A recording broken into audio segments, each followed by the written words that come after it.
Balachandra sir வந்து என் கண்ணை பார்த்து தான் அவர் என்னை செலக்ட் பண்ணிக்கிட்டாரு. அவன் கண்ணில் ஏதோ ஒன்று இருக்கு, பவர் இருக்கு, ஏதோ ஒன்று இருக்கு. சும்மா அப்படி பார்த்தா சொன்னா சம்திங் ஒரு ஏதோ ஒன்று இருக்கு அவன் கிட்ட அப்படின்னு சொல்லி என்ன சொன்னாங்க. அந்த கண்ணை வச்சுதான் உங்களை எல்லாம் நான் சம்பாதிச்சேன்.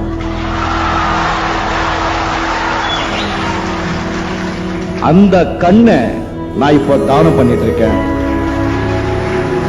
என் கண்மணிகள், நீங்களும் அதை தானம் பண்றீங்க.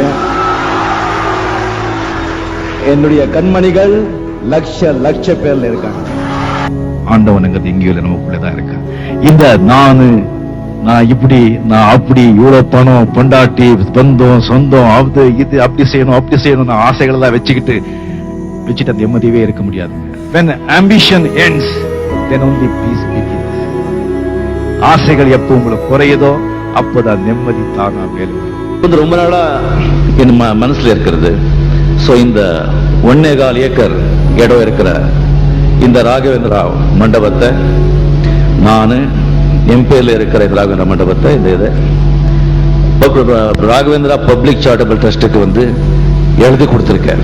அதுல ஒரு பைசாவும் என்ன வாழ வைத்த தெய்வங்களான தமிழக மக்களுக்கு நாம வந்து நல்லது செய்யணும்னு நினைக்கும் போது உடனே செஞ்சிடணுமா, கெடுதல் செய்யணும்னு சொல்லும் போது கொஞ்சம் தள்ளி போடணும்.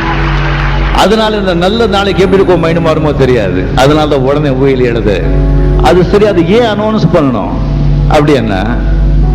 உயிரை வந்து எப்போ வேணா மாத்திக்கலாம், எப்ப மாத்திடலாம். ஆனா மேடையில வந்து சபையில கொடுத்த வாக்க மாத்த முடியாது. எப்பவுமே வந்து நாளைக்கு என் பசங்க மட்டும் இல்லை, எல்லாருமே இங்க இருக்கிற நாளைக்கு பத்தி நாம திங்க் பண்ணிட்டு இருப்போம். இன்னைக்கு நாம விட்டுடுறோம், நாளைக்கு என்ன போதும் அப்படின்னு சொல்லி. இன்னைக்கு நாம இருக்கோம் சொன்னா பிகாஸ் ஆஃப் yesterday's deeds. நேத்து நாம என்ன செஞ்சனோ அதோடைய பலன் தான் இன்னைக்கு நான் அனுபவிச்சுட்டு இருக்கேன். இன்னைக்கு நாம என்ன செய்யறோமோ அந்த பலன் நாளைக்கு அனுபவிக்க போறோம். சோ நாளை எங்க இருக்கு? நம்ம கையில தானே இருக்கு. நாளைக்கு நல்லவங்களா இருக்க வேண்டாம், நல்லவங்களா இருக்கணும்னு நினைச்சாலே போதும், செய்கைகள் தானா வந்து வரும். வாழ்க்கை நீங்க நல்லா இருக்கணும்னு சொன்னா நீங்க கடவுளை விட பொண்டாட்டியை விட நல்ல நண்பர்களை தேர்ந்தெடுங்க. நான் அனுபவிச்சு சொல்றேன், ரொம்ப அடிபட்டு சொல்றேன், அந்த சிகரெட் பழக்கத்தை விட்டுடுங்க. தயவு செஞ்சு நல்லவங்க வாழுவாங்க, கொஞ்சம் நேரம் ஆகும், அவ்வளவுதான். சோதனை வரும், சாதனை எப்போ ஆகும்? நீ சோதனையை சந்திச்சாதாயா சாதனை ஆகும். சாப்பிட்டது உடம்புலயே தங்கிட்டா உடம்பு கெட்டு போகும், சம்பாதிச்சது நாமளே வச்சுக்கிட்டா வாழ்க்கை கெட்டு போகும். டாப்ல போறவங்க எல்லாருமே தனியாதான் இருப்பாங்க. எந்த உச்சிக்கு நம்ம போனா கூட வாழ்க்கையில வந்து நம்ம சாதனை செய்யணும் சொன்னா கீழே இறங்கிதான் வரணும். மறுபடியும் போகணும். உச்சியில போயிட்டு உச்சிலே இருந்தோம் சொன்னா, உச்சிலேயே நம்ம இருக்கோம் சொன்னா காணாம போயிடுவோம்.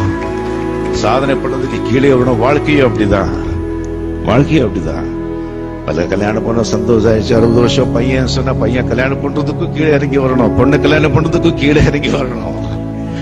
நிம்மதி சந்தோஷம் சொன்னா நிம்மதி டக்குன்னு போயிடும், மறுபடியும் சந்தோஷத்துக்கு கீழே இறங்கி வரணும். இறங்கி மேலே போறதா வாழ்க்கையை அது சந்தோஷமா செய்யறாங்க. Many people don't believe miracles. Miracles do happen. See, an ordinary bus conductor sharing a dais with the greatest living legends.